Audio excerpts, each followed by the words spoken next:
حضرت عثمان نے اہل مدینہ کو مخاطب کر کے کہا، اے اہل مدینہ، تم اسلام کی بنیاد ہو، تم ٹھیک ہو گئے لوگ ٹھیک ہو جائیں گے، تم غلط ہو جائیں گے، تم اگر بگڑ گئے تو لوگ بگڑ جائیں گے، لہٰذا اللہ سے ڈرو، اللہ سے ڈرو۔ اور آج کے بعد اگر کسی نے مدینہ کے اندر شر اور فساد کیا، میں مدینے سے نکال دوں گا اس کو۔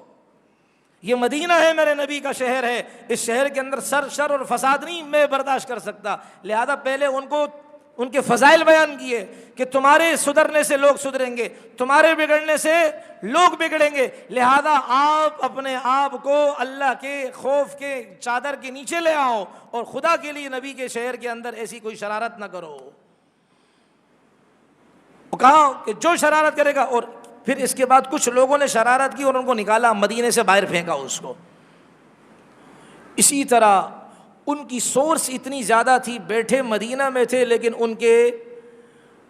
ان کا جاسوسی نیٹ ورک، اور یہ ہونا چاہیے، جاسوسی نیٹ ورک اتنا وسیع تھا کہ کہاں کوفہ اور کہاں مدینہ۔ حضرت عثمان نے ولید ابن عقبہ کو خط لکھا، پیغام دیا کہ یہاں ایک کعب ذی الحبکہ ایک آدمی ہے، کعب بن ذی الحبکہ ایک آدمی ہے جو جادو ٹونے کرتا ہے، سفلیات کا کام کرتا ہے، جادو کرتا ہے، جادو کے ذریعے سے لوگوں کو تنگ کرتا ہے، ان کی زندگی اجیرن کرتا ہے، لہذا اگر حقیقت میں ایسے ہی بات ہے تو اس کو سزا دو۔ پھر وہ وہاں کے جو حاکم تھے انہوں نے باقاعدہ تحقیق کی تو ان کو وہ بندہ ملا۔ لوگ حیران تھے کہ حضرت عثمان بیٹھے مدینے پاک میں ہیں اور ان کو خبر کوفے کی ہے، یہ ان کی سی آئی ڈی بڑی مضبوط تھی، اور ان کو پھر باقاعدہ کیفر کردار تک اس جادوگر کو پہنچایا۔ ہمارے یہاں تو بھائی وہ انڈر پاس پر بھی لکھا ہوا ہوتا ہے، عامل بنگالی بابا، محبوب آپ کے قدموں میں، ہر تمنا پوری، فلاں پتہ نہیں کون سی مائی، کالی مائی، اور اس کا جادو، اور یہ ہماری سیکورٹی کو کچھ پتہ ہی نہیں ہوتا۔ ہاں پانی کے لیے اگر آپ یہاں ایک جو ہے نا وہ کیا ہے کوئی ہتھوڑا ماریں، اور یہاں آپ کیا ہے لائن بچھانے کے لیے فوراً ہمارے پولیس والے پہنچ جائیں گے۔ وہ زناکاریاں ہو رہی ہیں وہاں پولیس نہیں پہنچتی ہے، گندے کام ہو رہے ہیں نہیں پہنچے گی، سفلیات کا کام ہو رہا ہے نہیں پہنچے گی، یہاں بیچارہ اپنے حق کے لیے پانی کے لیے لائن بچھائے گا، پہنچ جائیں گے۔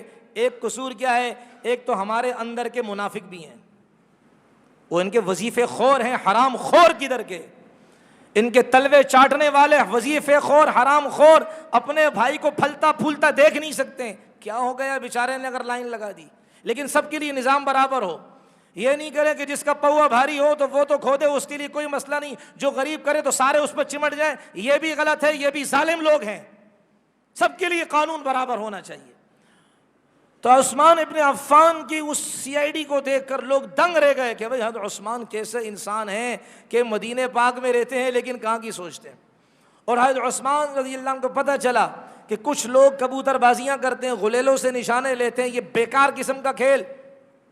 حضرت عثمان نے باقاعدہ اپنی طرف سے نہیں عن المنکر کا شعبہ تو پہلے سے قائم تھا، کہا چلو بھائی ان کبوتر بازوں کو پکڑو، یہ کون سا کھیل ہے، کون سا اس سے جو ہے نا مدینے والوں کو فائدہ ہے اور اس سے اسلام کو فائدہ ہے۔ کبوتر اڑتے ہیں، اس میں کیا بازیاں لگاتے ہیں، پیسے لگاتے ہیں، پکڑو اور ان کو سزا دو۔ اور پھر کیا ہے باقاعدہ کیا ہے ان کو پکڑا گیا، سزا دی گئی۔ اتنی باریکیوں پر بھی ان کی نظر تھی کہ کہاں منکرات نہ ہوں۔ اور آج ہمارا حال کیا ہے بھائی، اللہ معاف فرما، قطر جو اسلامی ملک ہے، دنیا کا سب سے بڑا شراب خانہ وہاں اس سال کھلا ہے، امریکہ میں نہیں کھلا، جو غیر مسلموں کا ملک ہے۔ چاہیے تو یہ تھا کہ سب سے بڑا شراب خانہ وہاں کھلتا۔ اسی طرح ویٹیکن سٹی، جرمنی، اٹلی، وہاں کھلتا، وہاں نہیں کھلا۔ برطانیہ، یو کے وغیرہ وہاں نہیں کھلا۔ کہاں کھلا ہے؟ جہاں عرب مسلمان رہتے ہیں، قطر۔ اور قطر کے بارے میں تو کچھ الفاظ حدیث میں بھی آتے ہیں، قطری کپڑا، قطر کا کپڑا۔ آج کل کتاب اللباس اب تو ختم ہو گئی، اس میں یہ لفظ بھی آتا تھا قطری، یعنی قطر کا بنا ہوا کپڑا۔ اب بات یہ ہے کہ بنا ہوا کپڑا چھوڑیں، اب وہاں دنیا کا سب سے بڑا شراب خانہ اور دنیا کے ہر ملک کی ہر برانڈ کی شراب بیچی جائے گی، اس کی اوپننگ ہو گئی ہے، اس کا افتتاح ہو گیا ہے۔ اب مسلمان یہ کام کرنے لگے ہیں جس سے یہود بھی شرمائے، ہنود بھی شرمائے، ہندو بھی شرمائے، یہودی بھی شرمائے۔ تو حضرت عثمان ابن عفان، اگر یہ خلافت ہوتی خلافت کے ماتحت ایک ملک نہیں ہوتا، ایک صوبہ نہیں ہوتا، خلافت کے ماتحت دنیا کے جتنے بھی مسلمان ملک کے سب اس کے سائے میں رہتے۔ آپ تصور کر سکتے تھے یہ کام؟ کبھی تصور نہیں کر سکتے تھے یہ کام۔ تو یہ حضرت عثمان ابن عفان رضی اللہ عنہ نے فوراً کیا ہے اس پر کیا ہاتھ ڈالا اور منع کیا۔ اور ایسے اللہ کا خوف تھا ان کے دل کے اندر کہ ایک دفعہ اچھا دین اسلام کی تبلیغ بھی کرتے تھے، دیکھیں ہر شعبے میں لگے رہے، ہر شعبے میں دین اسلام کی تبلیغ بھی کرتے تھے۔ ان کے پاس ان کی خلافت کے زمانے میں مدینہ پاک میں روم کی باندیاں اور لونڈیاں قید ہو کر آئیں، تو عثمان ابن عفان ان کے پاس پہنچ گئے، اسلام کی حقانیت کی دعوت دی، اسلام کی دعوت اور تبلیغ کی ان کو۔ آج کل ہم کہتے ہیں نا جی یہ مخصوص لوگوں کا کام ہے، یا یہ کہ اگر کوئی خاص انداز سے کرے تو کہتے ہیں یہی تبلیغ کا کام کر رہا ہے، امام صاحب درس قرآن دے کہتے ہیں یہ تبلیغ کا کام نہیں کر رہا۔ تو نہ مخصوص لوگوں کا کام ہے، نہ مخصوص انداز سے دین کی تبلیغ ہے، بس دین کا پیغام پہنچانا ہے۔ تبلیغ کہتے ہی اس کو کہ دین کا پیغام پہنچانا، چاہے قرآن کی دعوت کے ذریعے سے، نبی کے حدیث کے درس کے ذریعے سے، اور اپنے گھروں کو چھوڑ کر، اپنے بچوں کو چھوڑ کر لوگوں کے پاس جا کر، یہ بھی تبلیغ ہے۔ قرآن کی دعوت پہنچانا یہ بھی تبلیغ ہے، قرآن کی آیات کی تفسیر بیان کرنا خدا کی قسم یہ بھی تبلیغ ہے۔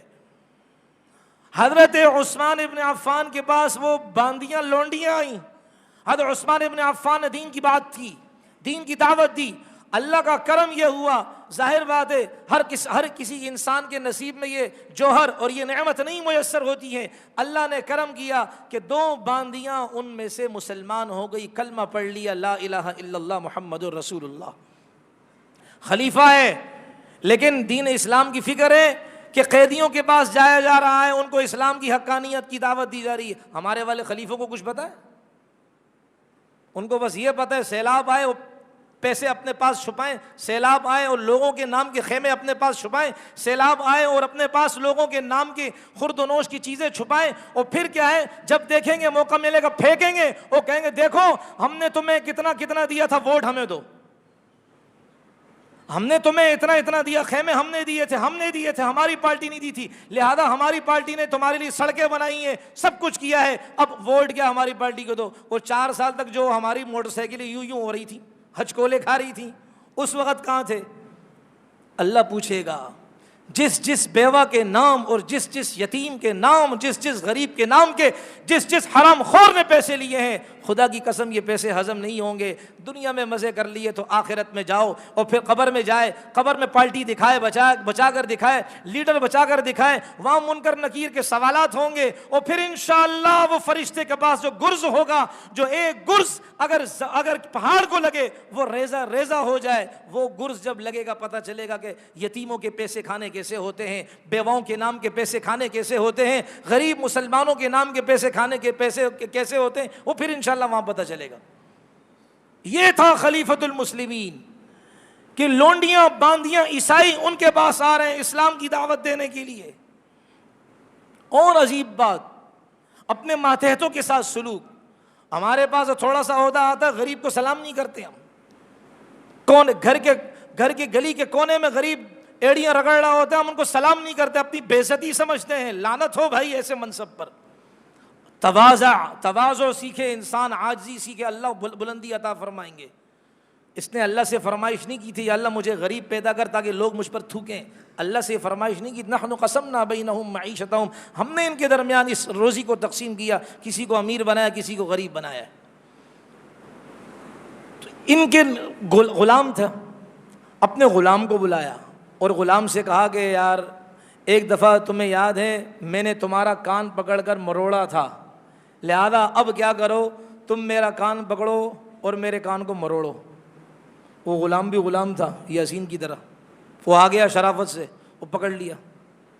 حضرت عثمان نے فرمایا بھائی ابھی صرف پکڑا ہے، اب ان کو موڑو بھی، اس لیے کہ آخرت میں کچھ نہیں دے سکتا، بس دنیا میں ہی لے لو، آخرت میں کچھ نہ ہو، پھر مزے ہی مزے ہیں۔ باقاعدہ ان کو یہ کہا کہ میرے کان کو کیا کرو، مروڑو۔ اور ایک جگہ ایک موقع پر ارشاد فرماتے ہیں کہ جن کے اگر تمہارے دل ہمارے دل صاف ستھرے ہوں تو ہم کبھی قرآن کی تلاوت سے اکتاہٹ کا شکار نہ ہوں، ہمارے دل سیر نہ ہوں، بس قرآن ہی قرآن پڑھتے رہیں۔ وہ فرماتے ہیں اللہ کی قسم مجھے اپنی زندگی کا وہ دن بڑا ناپسندیدہ ہے کہ جس دن میں نے اللہ کے کلام کو دیکھ کر اس کے پڑھا نہ ہو۔